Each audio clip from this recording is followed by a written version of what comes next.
The government of South Sudan says the reported influx of refugees into Ethiopia is highly likely a result of citizens' fear over the rebels' threat to launch war against the country. South Sudan government insists despite this influx, it is in control. CCTV's Coletta Wanjohi spoke to the South Sudanese ambassador to Ethiopia, James Morgan, about these and other pressing issues.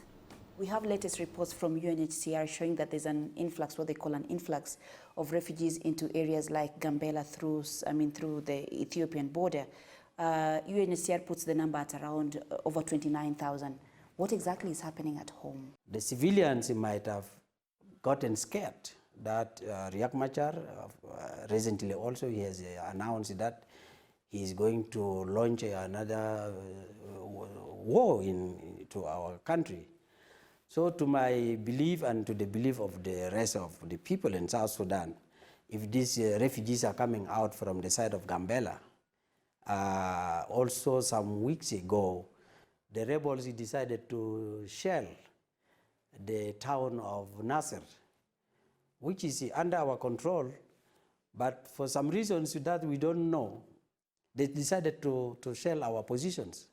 So this might have scared the civilians, and the civilians might have fled for their lives, afraid of that the rebels are really going to go into another vistas of a circle of war in the country. Some of the reasons that are being cited by the refugees who have come in through the Gambela is the issue of food insecurity. What is the government of South Sudan doing to ensure that there is food security at home so that we don't have people running away to neighboring countries? Definitely. The government is doing its best.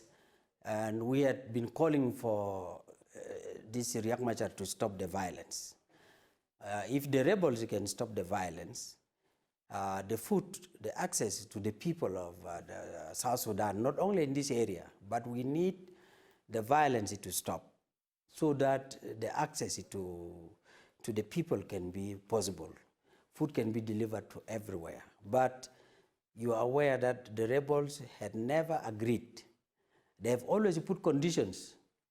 Despite that, they also eat from this food, but they want to take this food for themselves. They don't like the food to go to the people. Then what is the government of South Sudan doing to ensure that the peace agreement holds? Because if we have a peace agreement that holds, we shall not have people fleeing to neighboring countries for safety. We just tell the truth. Riek Machar left Juba. Juba is peaceful. And now the people should compare. When Riek Machar was there, they were killing every night. But since July 11, up to the moment we are sitting with you, there is no gun and there is nothing, and people are gathering their lives together. And this was witnessed by our brother, His Excellency Uhuru Kenyatta, when he visited Juba. He saw by himself that there was a peace in the town. There is a peace in the neighborhood. So we need this kind of support, that these voices of calling for returning back to war, as Riek declared 3 days ago. And we are very happy that the United States of America condemned that kind of voice.